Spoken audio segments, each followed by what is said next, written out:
A day after being elected to the Hall of Fame, pitchers Mariano Rivera and Mike Mussina discussed Mariners legend Edgar Martinez's well-documented success against them. New York. On Tuesday, the Baseball Hall of Fame ballots were tallied and revealed to the world, yielding 4 new members: Edgar Martinez, Mariano Rivera, Mike Mussina and the late Roy Halladay.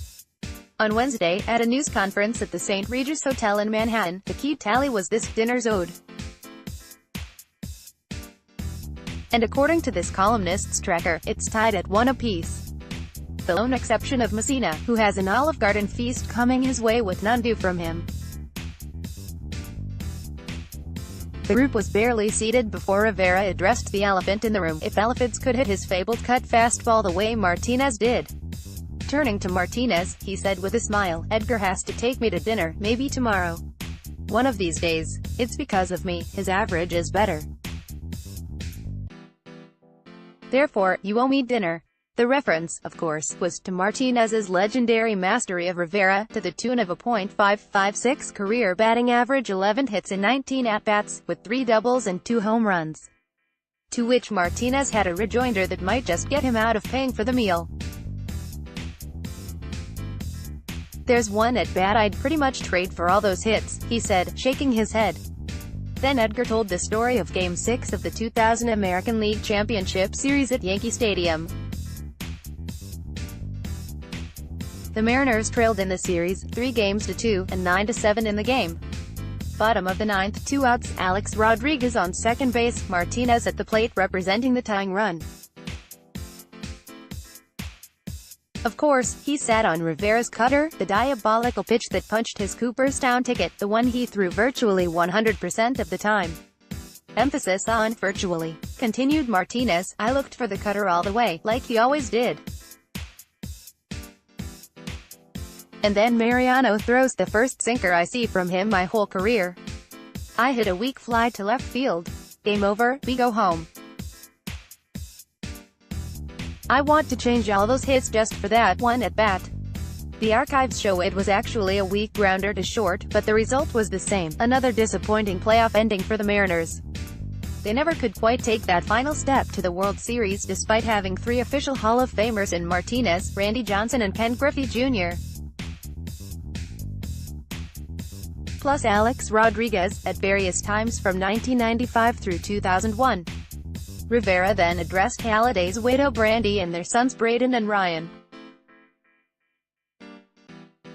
He explained with a glint in his eye how Roy got him in trouble with his Yankees teammates in 2008, "And so you guys owe me dinner, too. Roy and I were talking in the outfield about pitching, like we always did. I was teaching him the grip of the cutter. He started throwing the pitch, and Yankees shortstop, Derek Jeter, and all the hitters from my team were mad at me. Matter of fact, I got fined by our kangaroo court because Halladay was so good against us, and they blamed me. I said, it's you guys who didn't hit the ball, not me, so that's 1 dinner owed by Martinez, and 1 by Halladay." Mussina was next to join the fray. Near the end of the news conference, he said he had one final matter to bring up. "If Edgar's buying dinner, and Brandy Halladay is, then Mo, how many times did I set you up for a save, so that you sit up here? I think I'm really close to having you save the most games for me. Andy Pettitte might have passed us. I think you should take me someplace, Olive Garden," piped up Rivera as the assembled crowd left. It was that kind of event, with the participants appearing relaxed after the affirmation of the previous day. They came to the news conference straight from a private dinner with just the honorees, their families and Hall of Fame officials. Of course, they served up the requisite photo op, donning their Hall of Fame jerseys as cameras clicked. "You're now teammates forever on the greatest team ever assembled," said Jeff Idelson, the Hall of Fame president. "And it's a lifetime contract." It didn't take long for the questioning to turn into the Edgar Martinez Appreciation Show. "Facing Edgar, it was tough," Rivera said. "Especially young in my career. In the first few years, I didn't want to see Edgar in tough situations. As a matter of fact, I used to tell Yankees manager Joe Torre, if you bring right fielder Paul O'Neill right behind second base, we might get him out. Because he made a living hitting in there. It was amazing. When you face a hitter the type Edgar was, you have to really bring your game. If not, he would have you for breakfast, lunch and dinner, like he did me. Mussina quickly pointed out that he was at least a Martinez appetizer. Edgar had a .307 average with 5 homers and 75 at-bats against Mussina. That's why he's sitting up here, he said. Mussina pointed out that he thrived off the impatience and power lust of hitters. That's how I survived as long as I did, he said. Guys tried to hit the ball off the fence too much. I'd get a ground ball to short or a fly ball to center. Edgar didn't do that. He just took a line drive to right field.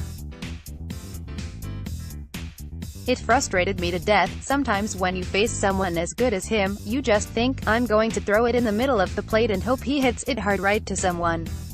Because if I try real hard and he still gets a hit, then it's just going to make me mad. Honestly, sometimes you do that. Listen, I'm going to throw a sinker right down the middle, man. Just hit it in the first 2 pitches, and let's move on. Because you're going to get a hit anyway. The ever-modest Martinez demurred, of course, and explained how tough all 3 of his new Hall of Fame brethren were to face. Regardless of the results, he had a .444 average against Halladay. Every at-bat against them was a battle, he stressed, and the hits were usually just luck. But I don't think Mussina or Rivera was buying it. Hey, it's something they can argue about over dinner in Cooperstown in July.